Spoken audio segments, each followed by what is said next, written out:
And the boys are back. Joe is back. I'm back. A solo effort last week, but we needed Joe back for this huge show because it's all kicking off in the world of UFC. We've had all the speculation about Conor McGregor over the last couple of weeks. And last night, Dana White did one of his videos in the war room at UFC HQ, and the fight is off. We've got a new main event for UFC 303. Not just that, we've got a new co-main. We've got Khamzat Chimaev out of next week's Saudi Arabia card as well. So the whole UFC plans for the next couple of weeks have fallen apart, and we're going to discuss it all over the I don't know how long it's going to take, Joe. It's going to take a little while, I think, to get stuck into all this. But before we start, just a reminder for you to subscribe to us on Proper Sport MMA. You can subscribe on YouTube. We're on all the podcast apps as well. And we're changing things up a little bit this week. Normally just delving deep into the fight cards, but such is the fight cards for the Apex this week and all the news with McGregor and the lot, we decided to get stuck into more of the news. But Joe, firstly, how have you been? You're back from America now, raring to get going again. Yeah, raring to get going, Sam. Yeah, apologies about missing the last show. Was flying everywhere. It just bad timing for me, but I am now technically a married man. So yeah, life is good, Sam. I can't complain, but UFC comes before all of that, and that's why I'm here today. Hey, congratulations. You got the ring on the finger. Showing it off there. Yeah, sorry. Thank you. Nice. So, bad timing for last week's show. And bad timing for the UFC. All this Conor McGregor stuff over the last couple of weeks. And bad timing that it happened just before this scheduled press conference in Dublin. Let's discuss McGregor off the top. Speculation about 10 days ago now, wasn't it? That ahead of this press conference, which was a week Monday ago, it was scheduled for in Ireland. That the press conference was going to be off. McGregor cancelling his media obligations with TV companies as well, who'd flown in ESPN and TNT Sports over here. And then the day later, the press conference canned, and speculation followed that the fight wasn't going to happen. Joe, what have you made of the last 10 days in the world of Conor McGregor and the UFC? Ups and downs along the way. Yeah, it was not a typical Conor McGregor build-up, but I think I was thinking, it's all part of the action. It's his new way. He's keeping everyone on their toes. He's known for his press conferences. He's known to create drama before the fights. I thought, he's building it up here. He's not built it up with his voice, so he's building it up with inquiries. Everyone's wondering, but no, turns out he's actually out. I'll give a shout out to Ariel Helwani, who's been for the last 10 days, as you say, been saying no, definitely off. And obviously, as things were getting announced, Michael Chandler, about 5 hours before it was announced off, actually did a tweet saying days off, Michael Chandler 0, Conor McGregor 0, which indicated to me anyway that I thought, it's on, we're ready to go. Whatever's happened. It's on, and literally it was about 4 hours later, fight cancelled. So a shame, big shame. One thing McGregor fights always do, whether you think he is that top level fighter anymore, whether you think he could have beat Chandler, it brings fans. There's always people talking about it. There's always people watching. It reignites the fire of the MMA community. Big shame, and apparently his injuries not too bad, so hopefully we can have it reorganised in the future. But I don't know, Sam, you'll know more than me on that one. Yeah, interesting, isn't it? I think, shout out to Ariel on it. He's took a lot of stick. He's put his head above the parapet, as he does.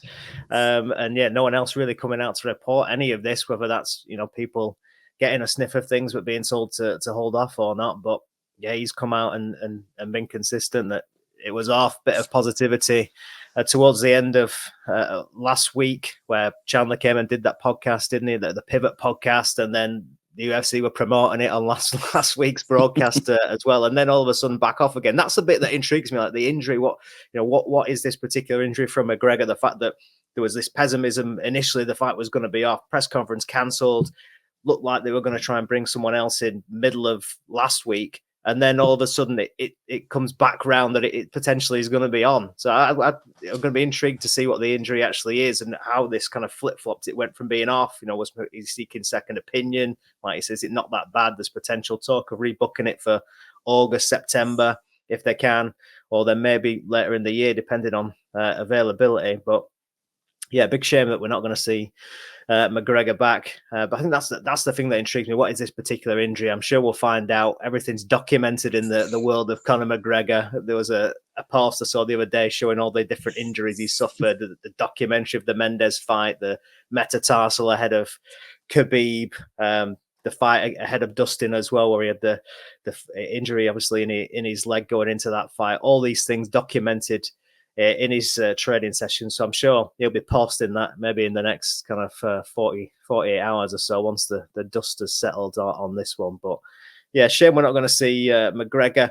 And it seems like the fight is going to be rebooked, because I mean that was the initial thing for me. What does Chandler do now? Does he stay on this card and fight somebody else if there was availability for him?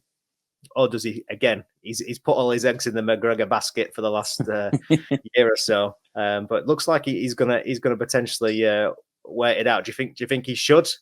Chandler, is he gonna trust in this process? Conor McGregor gets a bad reputation, but he's probably, as Dana says himself, one of the most trustworthy fighters about turning up. So it's a serious injury. Obviously, his motivations have been questioned in the last couple of years, but at this point in Chandler's career, he's 39.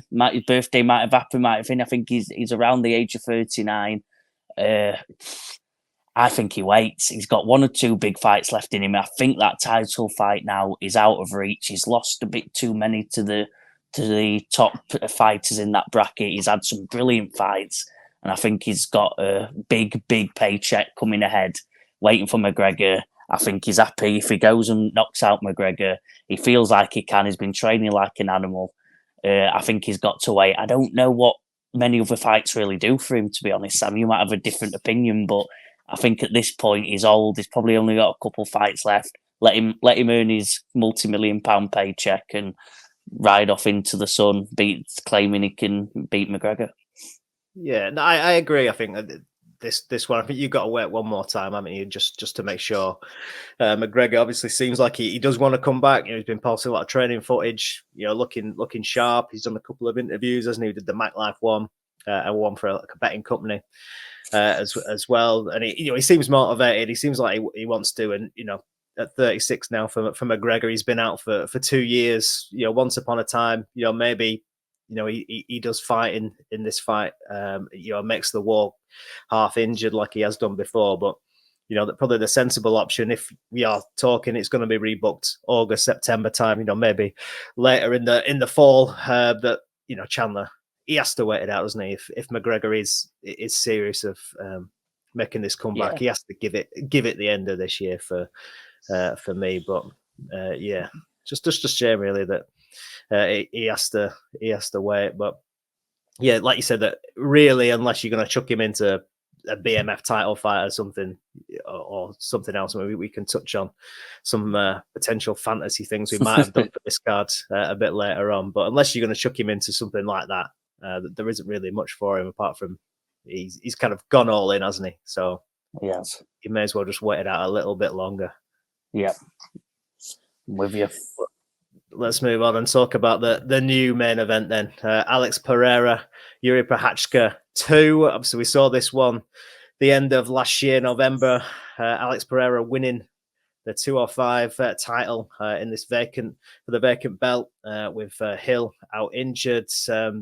What do you make of this one? Pereira stepping up short notice. He's been out in Australia. He had a couple of broken toes off the back of UFC 300, but he's putting it all on the line again. Crazy. 2 weeks notice. They've both accepted this fight. All I can say is fair play to both of them, stepping up, saving a card that was purely built around Conor McGregor. He's got the star power now, and Pereira. He's this mystical fighter.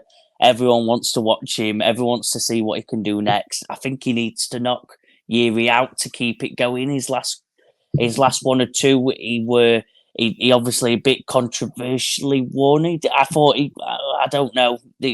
Obviously, that's why they booked the rematch. I was tending on that it was fair, but like you said, I think the refs in title fights have to sadly let them fall on the sword further than what Jiří was at that point. So yeah, I'm excited for it. Pereira's always exciting. Jiří's another mystical fighter in the woods, chopping down trees with his bare hands and doing whatever else Jiří Procházka does in the videos. If you want to waste 10 minutes of your life, go and watch a Jiří Procházka training video, and I don't think you'll be disappointed. So yeah, it's always, to be fair, it's 2 weeks of fun that these two will have. They're always interesting. They're fun to watch. Probably as best as they could do with the short notice, Sam. Yeah, no, definitely an interesting fight second time around. Like you said, Pereira caught him in that second round.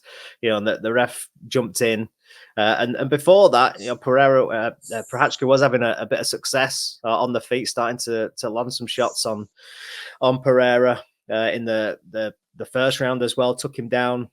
Had him down for a portion of that first round. And as we know with Pereira, he's having the catch up on the grappling side of things. So potentially, this one now, both have had a second fight. We've seen Pereira go in and knock out Hill. We've seen Procházka come back, take some more good shots off Rakic in his fight on UFC 300. So, for Procházka, with the length of time that he had out coming into that level of fight, maybe a bit of rust there. So where you see in this fight currently on the short notice, as you just said, Procházka, in the woods, he's always training. He lives that lifestyle. Pereira's taken a bit of time off to recover. So potentially, how are you seeing this matchup on short notice? I've still got Pereira. I think his kryptonite might be them wrestlers. Obviously, I don't think Procházka's got anything that can really keep him down for 5 rounds. You'd have to keep him down for 5 rounds to beat him, or be Israel Adesanya's level of kickboxing. I think it's ingrained in him. He's fought now for years as a kickboxer. That skill's ingrained. And obviously the wrestling worries you when it's not being repeatedly trained week on week, and probably needs that. But I don't think Procházka's the man to really stop him from getting back up eventually. Obviously, as they say, every round starts stood up. I don't think Procházka's going to finish him. So I think I've got Pereira probably winning by TKO in round 4. Procházka didn't really impress me too much in the Rakic fight. So yeah, I've got Pereira winning round 3 or 4. Maybe has one round where he keeps Pereira down. That's my very early prediction without getting too deep on the study of it. Yeah, I think I'd probably side with Pereira as it stands at the minute. But yeah, we'll delve into that a little bit later down the line, because more chaos on this card. We thought that maybe with McGregor being out and it not having the amount of depth with the Conor McGregor card, they don't want to give away those pay-per-view points that we might need another fight. But in more chaotic fashion, Jamahal Hill has also dropped out of the co-main there against Carlos Ulberg. In steps a new co-main event, which is Brian Ortega against Diego Lopez at featherweight. Diego Lopez on an absolute tear, looking great. Ortega obviously got it done last time out against Rodriguez. So what do you make of this fight? It's sitting in there in the new main event spot. I don't know because it's Ortega's been very inactive in general, hasn't he, since his title fight v Volkanovski, and I think he was pretty inactive before that. So it's not a name. It's a name that fans who have been following it for 5-6 years will be like excited because of his jiu-jitsu. It's always fun to see someone who can grab a neck and pull off fun submissions from literally anywhere. Obviously, as he nearly did versus Volkanovski, and how he's done with many others now. But Diego Lopez, probably one that again, more casual fans won't know too much, but it will be a good fight. So I think in terms of probably the UFC attracting them pay-per-view buys, might be a struggle, to be honest with you, Sam. In my opinion, we'll see. But I think in terms of actually a good quality fight, this is as good as you can get as a replacement. Lopez is an absolute animal, and Ortega, as I said, jiu-jitsu wizard. Stand up questionable, but has got a few knockouts, obviously famously against Edgar, and so does have power in his hands. Lopez is a mauler. Ortega, I'm not worried about him against anyone, because if he catches that submission, you need something special from the gods to get out of it. So really good quality fight, and will be good. Just be a good standard of fight to watch, I believe, Sam. Yeah, I think it'll be a good fight. Obviously, as we said, we saw Ortega last time out against Rodriguez. Similar kind of all-action fighter that Lopez is. He managed to deal with that, but I think Lopez, this stage of his career, has a bit more power in his hands. He's a bit wilder probably than Rodriguez. So I'm looking forward to this one. Obviously, we saw him last time out knocking out Sadiq Youssef. He's had 3 first round finishes in the UFC, 3-1, lost on his debut in the UFC, but since then is stopping people for fun. He has an armbar win over Gavin Tucker, knocked out Pat Sabatini, knocked out Sadiq Youssef. So yeah, interesting. It's a big step up for him, but I think the UFC believe in him, don't they, with his star power and the haircut and everything that kind of comes in with him. He's just that kind of fighter, isn't he? That you just want to watch all action. So yeah, it's one of them. They'll probably be wanting to make him, like you said, they'll probably be wanting to make him a star, won't they? Ortega's a pretty well-known name, like to be active, but he's got a good reputation. So if he goes out and knocks Ortega out in a first round, then we do have a new star on the hands, and it just adds someone to that featherweight division. So interesting. I hope he does. I hope he does win, and it just adds another contender there, because it's been slowly in the dust, that division, obviously with the multiple fights, Volkanovski now losing. So hopefully Lopez comes and makes a big impression. Yeah, he puts himself right on the doorstep, doesn't he? I'm just looking at the rankings. Obviously, we've got Topuria as champ, but Lopez currently sits 14 in the division. Ortega, despite his inactivity that you said, he's third. He's number 3 in the division. So, it's a huge jump if Lopez can go out there and get a win in this co-main spot. It's a huge jump for him, and all of a sudden, he's sitting on the door there of a title fight, really. We're looking at Topuria Holloway, maybe for the Sphere, apparently. And then you've got Volk sat there in the number 1 spot. So if he can take that, potentially Yair Rodriguez, that'll be a huge fight. Lopez against Rodriguez. I mean, that one could possibly go in the Sphere as well. With obviously the Mexican roots of Rodriguez. That he's potentially setting himself up for a huge rest of 2024 here, Lopez. So it's a huge opportunity for him.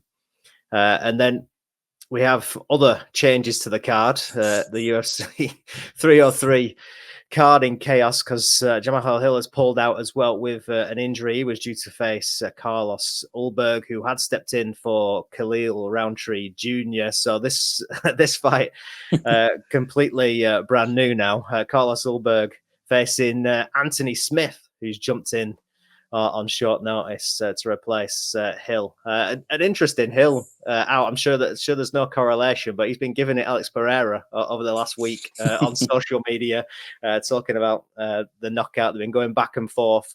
Pereira comes on this card, Hill's off it, and Anthony Smith jumps in to face Ulberg. What do you think of that fight? Sad that Jamahal Hill's out. Like you said, I've been probably more excited, been creating a bit of traffic on the social media, hasn't he? I've not agreed with pretty much anything he said on social media, to be honest, about the fight, about where he's at. But hey, it's mate. I've been reading the tweets and I've been watching, so that's what attracted me to watch it. Anthony Smith, obviously coming off his big win that I famously, I don't know if we're famous yet, Sam, but I famously doubted him for. Didn't think, I thought his days are behind him. I was proven wrong. And then you've got one of my new upcoming favourite fighters to watch, Ulberg. Just just a monster of a man. Great stand up, can do a bit of everything, but he's a stand up fighter, and he's really exciting to it. Again, a light heavyweight division that's picking up heat. I think it's picking up. Pereira's added to it. Hill's obviously been around now. Smith's making a resurgence. Allberg's coming in. It's actually finally got excitement behind it after John Jones obviously leaving it in the dust. It really struggling. I hope Allberg wins, to be honest, Sam, because it just adds another contender to that mix. We know Smith's not quite title contention worthy, in my opinion. Allberg definitely could be, and with a knockout of Smith after Smith's last impressive win, that puts him right up there with the Hills, with the Pereiras, with the Procházkas, and be exciting to watch. Yeah, I think we both picked against Smith, didn't we, for that card on the UFC 301, wasn't it, against Vitor Petrino? But I think Allberg is kind of what we thought Petrino might be able to do. You know, like you said, he's got great stand-up. We thought that Smith, at his age, with the miles on the clock, with the form that he'd been in, that he wouldn't be able to stand up to kind of one of these new powerful contenders. Petrino not getting the job done, and maybe not the guy that we were kind of building him maybe to be. But as you said, Allberg looks every inch that guy and that potential new contender for this division. So yeah, excited to see Allberg. And I think actually at the time when we were kind of discussing Allberg, that should he have won his last fight, which obviously came through in flying colours, that a Smith might be the next natural fight to make. So in a roundabout way, it's probably the right step up fight for Allberg. Do you think? Yeah, especially after that. Yeah, 100%. Especially after, like you said, him beating Smith beating Petrino like he did very impressively. It's a perfect one. The Smith is the top gatekeeper in that division. If you beat Smith, you're right among it. And Allberg's had some great wins, but it's time he gets tested. And there's one thing Anthony Smith does, whether he's still got that top end talent, whether he is that fighter, he tests you and he makes you win. He's not one of them that's going to back out. I don't want to call out other fighters in that division, but there's some that might back out if it gets tough, might get knocked out easily. Smith, you need to beat. That's one of them daft comments that they quote, and it's saying you need to beat. Of course, you need to beat him to rise up, but in the fight, it gets gritty, and he's not going to win. You're not winning easily against Anthony Smith anyway. That's probably the better way to put it. Yeah. So there we go. That is UFC 303 complete now. Well, hopefully. Still potential for more drama, I'm sure. But we have the main event of Alex Pereira, Jiří Procházka 2, Brian Ortega in the co-main spot with Diego Lopez in their third in the division against 14 at featherweight. Mara Bueno Silva against Macy Chianson, Ian Machado Gary against Michael Venom Page, and Carlos Allberg against Anthony Smith, probably making up your main cards there. So McGregor out, and that is the UFC 303 cards as it currently stands. Just before we move on from 303, was there anything when obviously all this speculation's going on and is McGregor in, is he out? Will Chandler stay on the cards? Is it a long-term injury for McGregor? Is there anything like fantasy fight, anything that you kind of thought that might have made sense other than this? No, there's like not huge amount of options with kind of a lot of the fights that are booked or people already have been fighting. Like you said, it's a tough one because I think when we were talking about this, we were thinking what's right for Chandler. We didn't know I didn't know that Chandler definitely wouldn't be fighting it. So I was thinking what could be right for Chandler. And without being disappointing, I thought hard. I really didn't have a good answer because, as I've said there, I don't know. Because Poirier's the one that comes to mind. They've had some exciting fights. Who wouldn't want to see that, even though we've seen it? I wouldn't mind seeing that fight again, but he wouldn't. I doubt you'd get him to fight. So you'd have to look at a Gaethje or something like that. But I don't know if Gaethje's ready after without ready after. I think he needs a long layoff after that knockout that he had against Max Holloway. It's not right for Max Holloway. So, yeah, I wasn't sure, Sam. I wasn't sure. I know if we come on, but I don't know. I imagine you've got a better answer than I do. Well, yeah, I was just thinking along those lines, those BMF lines. Really, I know Holloway. Apparently, the call went into Holloway. According to Ariel Helwani, and obviously not right for him at this time, for whatever reason. Potentially, that Sphere fight is being booked. And I just wonder what happens to the BMF title. Does it go into a title fight? Like if he's going to face Topuria. I know Topuria said, "Is the BMF? I want the BMF on the line for that." But it's kind of like it feels like it's a belt that's there for when the UFC don't have a title fight that they can put on. They have this like mythical belt that just appears where it's just two madmen can fight for it. So if Holloway is going to fight Topuria, does he kind of come in recess of the BMF, or does he vacate the BMF? I don't know. And then my kind of thought was, do you announce that? Do you go, right, okay, we're gonna say Topuria Holloway fight for the featherweight title in September. That we're announcing that now. Holloway can't go on the line for the featherweight title. We're not having like just following around the champion, because then just whoever wins that, if they fight Brian Ortega, you fight a wrestler.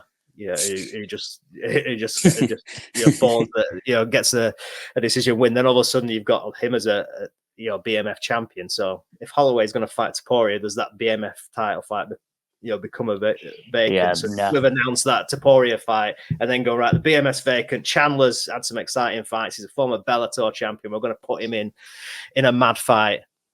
I don't know what you could have done. Oliveira too. You could have done, like you said. I don't know where Gaethje's at following that fight. Potentially this fight was going to be at 170, so potentially could you put him in a 170 with a 170 fighter and just made a mad fight there.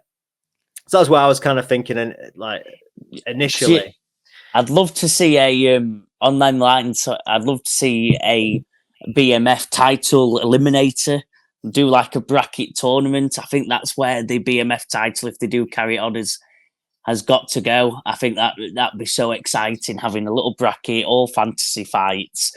Like you said, figure out whatever weight class you have to decide the weight class, and you can pick a number. It doesn't have to be exactly at the welterweight limit or the lightweight, or you pick the number that it makes sense for you both, and they both go at it until the title, until you fight Max Holloway. So I guess if I think UFC have to do something. I don't know what you'd think of that, Sam, a BMF title eliminator, where they set, like you said, chuck him against a welterweight and pick a number to fight at. They both agree, and winner gets Max Holloway for the future BMF title fight, dependent on the Topuria result. Yeah, that'd be interesting. Yeah. I'm just interested to see what happens when they do announce that fight. What happens to that BMF?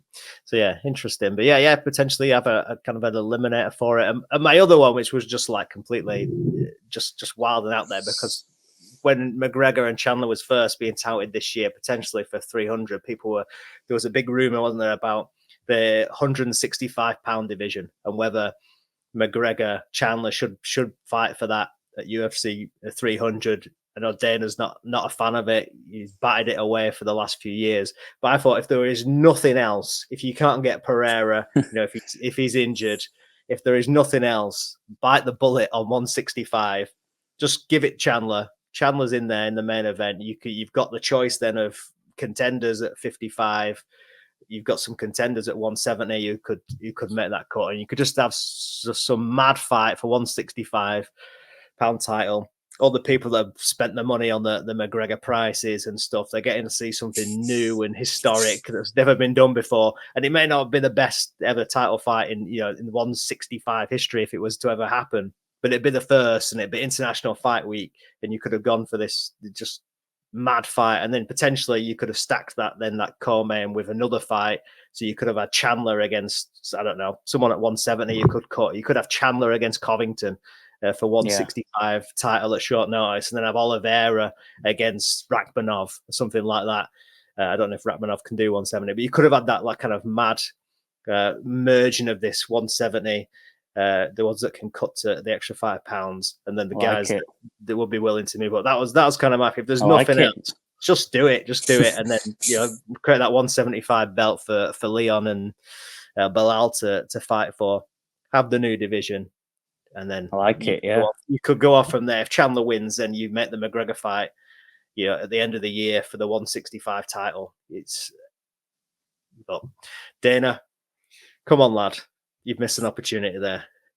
Yeah, there's a couple, like you said, there's a couple at that welterweight that just quite big at Covington. Like you said, it's the obvious one that comes to mind, where when he faces the bigger ones, when he faced Usman, he just doesn't look that big. So whether he can make the cut, and like you said, Chandler's ready for that, that would be a fight I'd pay to watch, even though we put up a stinker via Edwards, it'd still be something I'd be really interested in. So I like it, Sam. Matchmaker Sam, get him on, and that's a great idea. Yeah, I'll be the new Hunter Campbell. I love to see that guy's minutes that he's been on the phone over the last 2 weeks. God. Well, he's now been outed as the man behind the operation. Obviously, his name's been mentioned for years and years, but this new TV show, I've not seen it yet because I don't know how to watch it, but I've seen probably half the show on Twitter, and and Hunter Campbell is the man who does the business. Dana White gives it the nod, but Hunter's the one who gets it done. And yeah, Sam, I think you should be lined up for the job with them ideas. Yeah. I want to see this show as well, but I have no idea where we can find it. It's on Roku, isn't it? Something like that. You probably have to VPN in it and sign up. And yeah, like you say, I think all the best bits have been on Twitter anyway. The other chaotic news that we've had over the last 24 hours was that Khamzat Chimaev out of next week's Saudi card. Obviously due to face Robert Whittaker. Aliskerov, who was due to be fighting this weekend in the co-main of this Apex fight night, has slotted into that position as the main event for Saudi. I suppose kind of makes sense. I think Imavov, who fought last week and beat Cannonier controversially, was kind of initially, there was a few rumors that he might be stepping in. But yeah, Aliskerov getting the nod. Chimaev apparently in a bad way in hospital. He's had a few of these health scares, hasn't he, over the last couple of years. First, the Joe reaction to Chimaev being out of another big fight. Yeah, really sad, isn't it? He's definitely he's very immune compromised, hasn't he? I think when he had COVID, he nearly died. They said one of the people that nearly died of COVID, and I think he's, for whatever reason, got a really weak immune system. He's obviously, I've seen a photo of him in a hospital bed looking pretty rough, to be fair to him. So no, just sad. Like you said, a future, I still think he could be future champion if he gets his health sorted, but one that we wanted to see fighting for them titles by this point. I think if you asked us 3 years ago who's going to be the one who's the main title content, it is Chimaev. He's still there, but like you said, just how many fights he's dropped out of now. Sad, Sam. I don't if you've got a different take, but yeah, definitely want to see him. Yeah, exactly. Yeah, obviously he came on the scene. Fought those 3 fights in 3 weeks, whatever it was, on Fight Island. Everyone, it was big on him, and future potential champion. And then his career has just kind of slowed and stuttered a little bit at times. Obviously, health scares.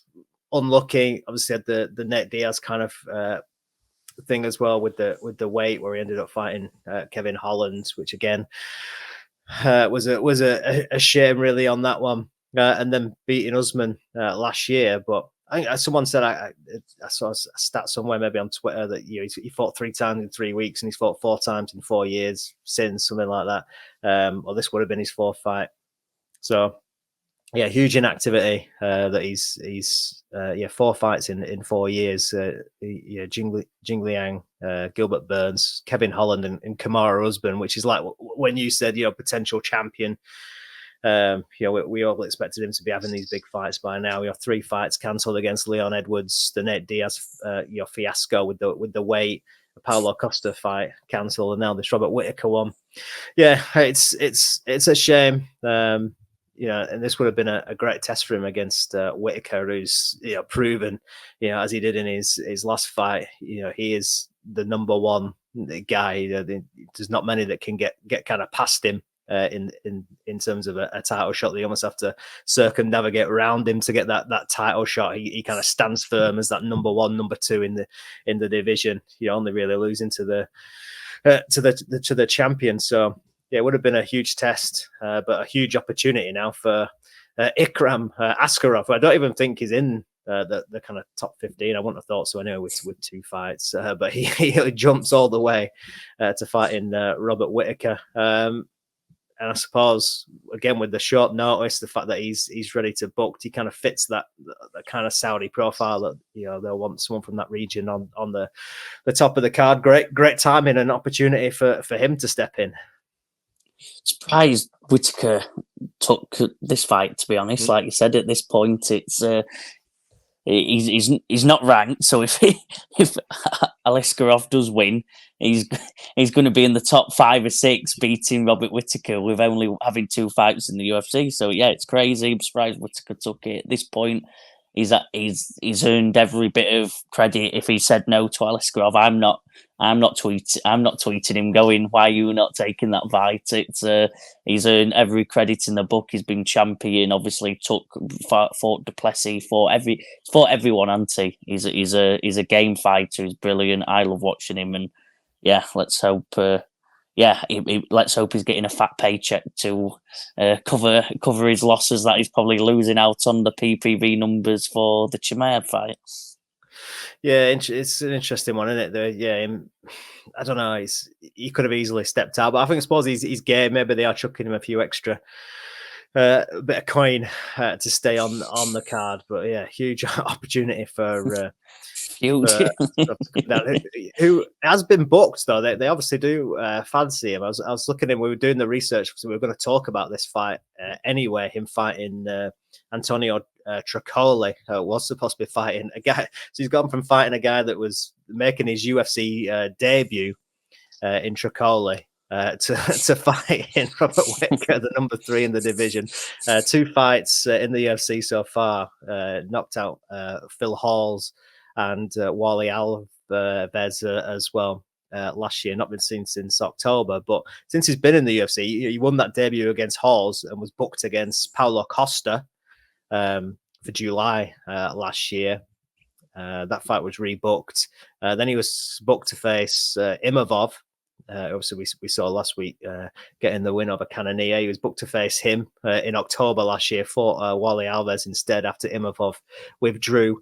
And then this year's been booked against Anthony Hernandez and Andre Muniz as well. So, yeah, for a guy that's had 2 fights, he's well fancied by the UFC because he's been booked against some good names there, particularly making your debut and then being booked against Costa. Shows that they maybe want to push this guy anyway. Yeah, there's no better way to push him than put him against Robert Whittaker, is there? So yeah, no, fair play. Whatever he's done to impress the UFC board, well done, Askarov. So the Askarov in, Chimaev out. That's your new main event for Saudi Arabia next week. We'll just finish off by quickly touching on this week's Apex cards. We're not going in depth in any way, stretch or form for this one. Not looking the best card of all time. Certainly not even the best Apex cards. But Perez against Tyra is the main event here. Joe, what's your thoughts on the main event here? I actually don't mind the main event too much. I'm happy it is an Apex card because anything more, I'd be severely disappointed. But I guess if they're going to use the Apex, a lot of the top fighters now, I don't know if they refuse, but in interviews they talk about how much they hate fighting there with the smaller ring. They don't enjoy the atmosphere. So For me, I think if you're going to use it, get some unknown fighters in like this. Give him, well, not Perez, by the way, but Tyra, who's on the uprise, not had many fights in the UFC, but is very highly regarded. Get him in the main event slot, and it gives him a chance to showcase himself without putting too much on the line, really, and getting fan expectation too high for a good card, because the rest of the card, more than the main event, is woeful for big names, and you know what I mean. Unless you're family friends with these people, they're not top of the list of people you're writing that I'm dying to see. Except Tyra. I've heard a lot about him. They're really excited. They've been pushing him a bit. I know the Japanese, the Asian market value him as a very, very big talent. So let's hope he performs. And obviously Perez has been there, done that, been in the top bracket of the division now for quite a few years. So it's a great test. And again, kind of like we're saying about Aliskerov, Tyra's, they're giving him a big push here. He's ranked 13th, 14th. I should know off my head, but I think he's in the top thing. Perez is ranked 3rd. So it's a big jump. It's a big jump. So let's hope he performs and lives up to the reputation that the Asian market have given him. Yeah, he looks decent. I've not seen too much of him, but yeah, you obviously a young fighter, 24 years old. He's 5-0 now in the UFC, unbeaten as a pro as well, 15-0.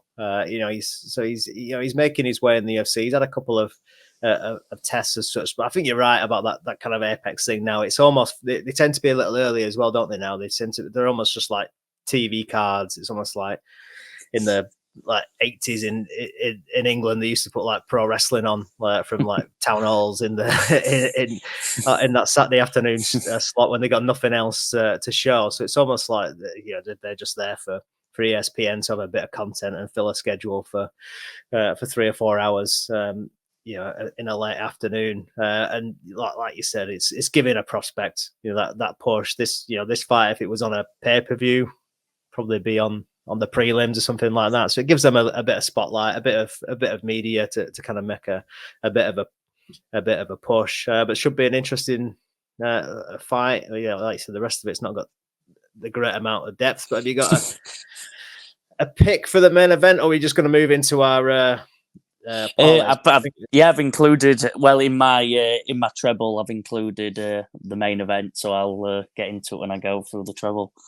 Let's move into it then, because I didn't have this initially in mind, but with Aliskerov moving off the card, I've shoehorned my pick into that just because I just can't be arsed looking at anymore these fights and trying to make a pick.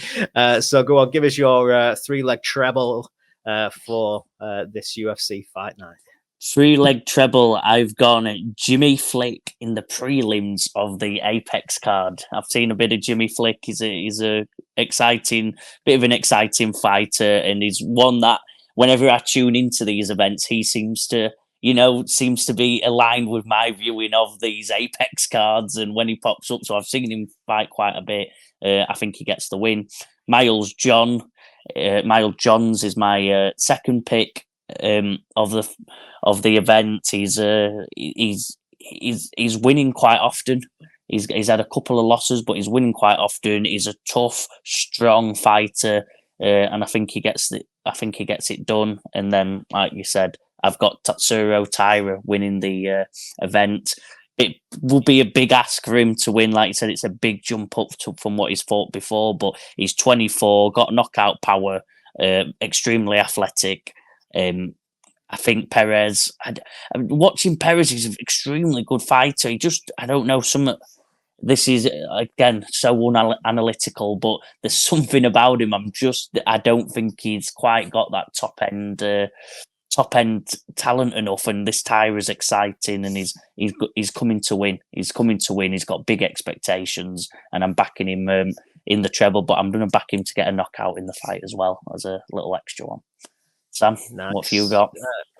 I've gone for Tyra as well. I found this little bet builder one. So Tyra to win and to start round 2, which gives us a bit more value. I wasn't sure. I was going to go for I don't know if to go for a knockout or sub. But I'm going for him to win and start round 2, which gives us a bit better odds with him being the favourite in this one.